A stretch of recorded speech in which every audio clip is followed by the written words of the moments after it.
Hirap pa siyang magsalita dahil na mild stroke nung nakaraang buwan. Pero kailangan na raw niyang kumilos. Kahit maruming tubig, pinapatos na nila. Hindi katulad ng iba dyan, puro ipinagmamalaki yung proyekto ng nakaraang admin. Samantala sa panahon niya ngayon, wala naman tayong nakikita na nagawa niya na may pagmamalaki ng mga supporters niya.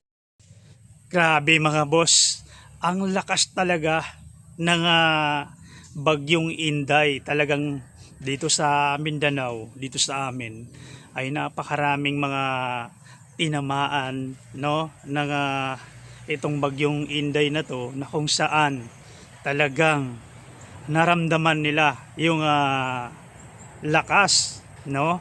Biruin nyo, no, sa Palimbang Sultan Kudarat, na kung saan makakita nyo po yung mga bahay na inanod, at dito naman sa parte ng Cotabato, no, dito sa may Parang, no, na kung saan landslide naman, at mga ilan sa mga kababayan natin ay natabunan, no.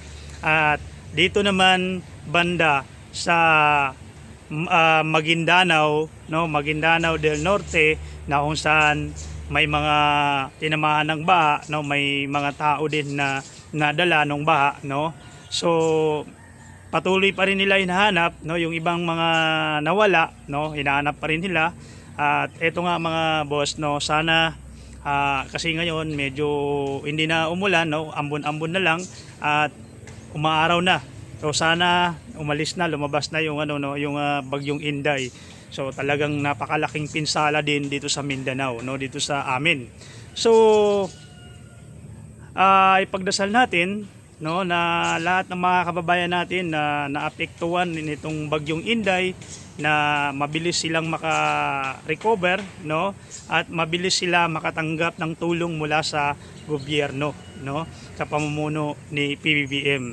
Kasi alam nyo mga boss, no, ang daming mga nagsasabi na nakikita natin nasaan ang presidente, no, kailangan siya ngayon. So may mga nagsasabi naman, no, ito'y kasalanan ni PBBM dahil yung pondo ng taong bayan, sabi ng mga nagpo-post, hindi na raw ginamit ni PBBM para sa bayan, kundi inilagay na sa maleta. Eto mga boss, alam naman natin lahat, kung nakakita nyo, napapansin nyo, dahil nabuksan na yung tungkol sa issue ng nakawan sa gobyerno, tungkol sa flood control, no?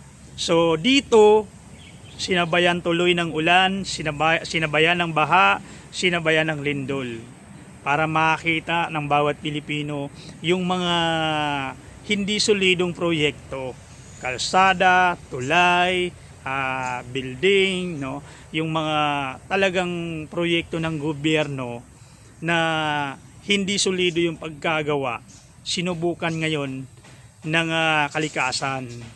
Tapos pag nasira, nakakita nyo, ibibintang nyo pa rin kay PBBM. Ang tanong kasi natin dito, meron ba kayong nakita na proyekto sinimulan sa pamumuno ni PBBM at natapos din sa kanyang pamumuno na nasira? Yan ang isipin nyo. Kasi puro na lang kayo maleta, naniwala kayo masyado doon sa 18 Marites plus 4. Diba? So dito kasi mga boss, napakalinaw, napakaganda ng pagkasabi ng 18 Marites. Sabi niya, nung isa, tinanong, kailan ka naghatid ng maleta sa Pangulo? Napakalinaw ng sinabi niya, May 2022. May 2022. So, sinong presidente noong May 2022? Di po ba? Kasi pumalit si PBBM bilang presidente ng Pilipinas noong June katapusan, June 30, 2022. So napakalinaw ng pagkasabi ng isa doon sa 18 Marites na para bang nagkukwento na ano lang yung lasing. Ganun lang nagatid po ako ng 5 maleta noong May 2022 sa kay Pangulong Bongbong Marcos. Oh, di ba? Napakalinaw ng pagkasabi niya, samantala nung June 30 na matatawag natin na si PBBM ay presidente na. June 30, 2022. Pumalit si PBBM. O, ulit-ulitin natin para malinaw. Pumalit si PBBM nung June 30, 2022. Di ba? Samantala, tinawag niya na si Presidente Bongbong Marcos ang hinatira nila nung May 2022. Di ba? Ang lupit. Tapos itong mga ano na to, ewan ko kung nagbingi-bingihan kayo, no? Di ba? Kasi katulad din nung kay Sara Diskaya, umamin, nagsalita ay si Senator Bato pa noon, nung pumapasok pa si Senator Bato, hindi katulad ngayon, hindi na natin nakikita, di ba? Tinanong niya si Sara Diskaya kung kailan sila nagsimula. Napakalinaw, 2016, no? So, hindi mapaniwala si Senator Bato na 2016 yung sagot ni Sara Diskaya. Tapos yung iba, 2017. Tapos nagbunyag din sa korupsyon si Kong Andaya at si Senator Pacquiao noon, panahon ni former President Duterte. So sabihin nyo mastermind si PBBM, di ba? Kahit i-search nyo ayan kung hindi kayo, kung puro na lang kayo, napakasimple lang balikan nyo lang yung mga tignan nyo lang yung mga balita noon. Ayan ilagay natin, ayan. Legacy ni Duterte. Yan. Ilagay nyo yan sa TikTok. Makikita nyo kung anong mga pizza, kung kailan in-upload. So napakarami, ayan Halos 13 kilometro ang haba ng Alaminos-San Pablo City Bypass Road sa Laguna. Taong 2016 nang simula ng proyekto na may pondong higit 2 bilyong piso. Pero inabot na ng 10 taon, hindi pa rin tapos ang kalsada. Tiis-tiis lang ang ilang motorista sa silang daan dahil malayo naman kung sa Maharlika Highway na sila dadaan. Ay, binata pa ako. Ganito na to Ngayon, asawan na rin ako. Ilan na po? Dalawa po. Sana mas maganda kung matatapos na to. Para maayos ng daanan. Para maiwan sa amin. Naalala nyo pa ba, nung lahat tayo nagdurusa ng pandemic? Meanwhile, yung mga paboritong kontraktor ni Duterte na kumita, nakabili pa ng mansion sa Dubai. Diyan, Tila hindi lang flood control projects at farm-to-market roads ang minumulto dahil sa Zamboanga City may ghost town din na daang housing units na hindi pa rin mapakinabangan ng mga benepisyaryo. Yan ang on the first year ito. Pero mistura itong ghost town. Ang mga housing unit, walang mga pinto, bintana. Walang maayos na palikuran. At nabalot na ng makakapal na halaman at matataas na talahin. Ayan, ito sa mga signage na ito ng patrabaho. Tingnan nyo mga kaibigan. Kontraktor, nakalagay yung pangalan. Date started February 27, 2020. Ano kaya ang trabaho dito na? Nag-start na daw ng February 2020. di ba? Kita nyo naman, di ba? Nakalagay kung kailan sinimulan, nakalagay din kung kailan natapos, pero wala naman nakita na ginawa. Wala naman na bago. Tapos ang laking pondo ang ginastos, di ba?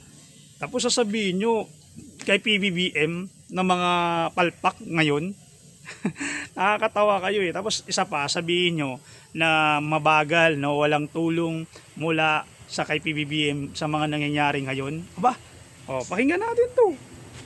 Kasi para naman, no, marinig nyo rin para magising din kayo minsan.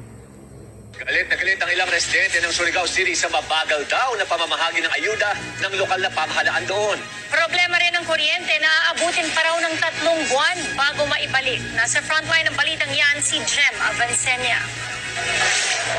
Pila-pila na ang mga residente sa covered court na ito sa Barangay San Juan, Surigao City.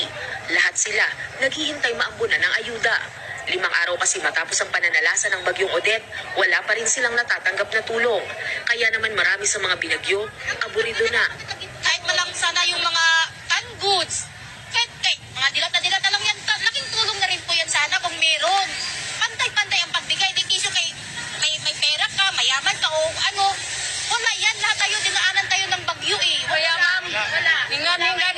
basta sakali makakuha kong bugas. Tulong na lang po. Wala kami makain. Basta sama-sama pamilya. Wala na wala sa amin yung kailangan. Si Mang John Vic, naabutan pa naming mag-isang ginagawa ang haligi ng kanilang banyo. Hirap pa siyang magsalita dahil na mild stroke nung nakaraang buwan, pero kailangan na raw niyang kumilos. Kahit maruming tubig, pinapatos na nila, malamanan man lang. O, di ba? Narinig nyo? Halos humihiyak na yung iba, no? Dahil walang makain, walang ayuda na dumating sa kanila. 5 araw nang lumipas nung matapos, no? Mula nung matapos yung bagyong Odette. 'Di ba? Tapos wala pa ring tulong dumating sa kanila. Tapos ngayon sasabihin nyo kay PBBM ang bagal. Ano ba naman kayo? Tapos sasabihin nyo ang ganda ng pamumuno ni dating President Duterte. Naku naman. Wala.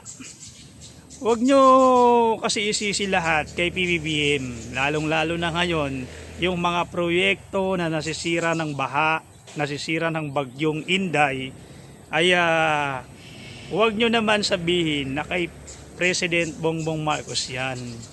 Di ba?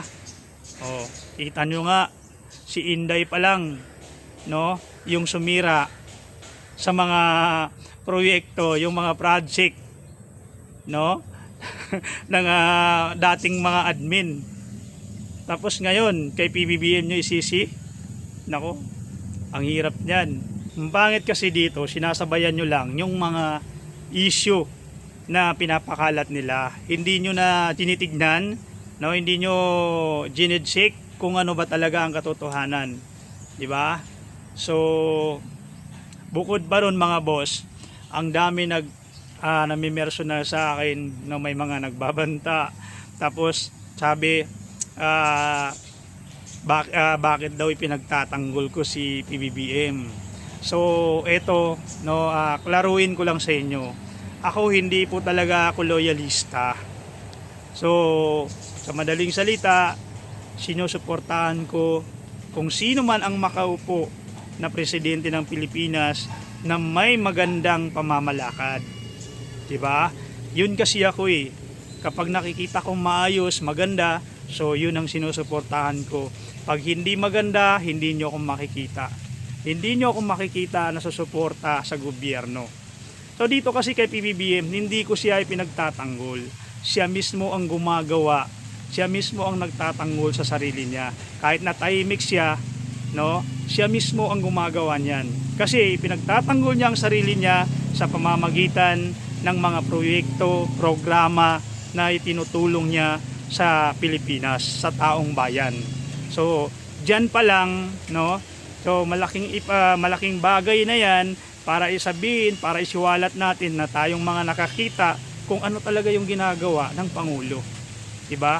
So, yun nga, sabi ng iba, no, walang kwenta kasi hindi daw walang sinasabi, tahimik. Oo, tahimik siya pero maraming ginagawa. Maraming nagagawa. Diba? Hindi katulad ng iba dyan, puro ipinagmamalaki yung proyekto ng nakaraang admin. Samantala sa panahon niya ngayon, wala naman tayong nakikita na nagawa niya na may pagmamalaki ng mga supporters niya. So yun lang mga boss, no, kasi umuulan na. So maraming salamat sa mga patuloy na sumusuporta dito sa Noipi Mind. Ingat po kayo palagi.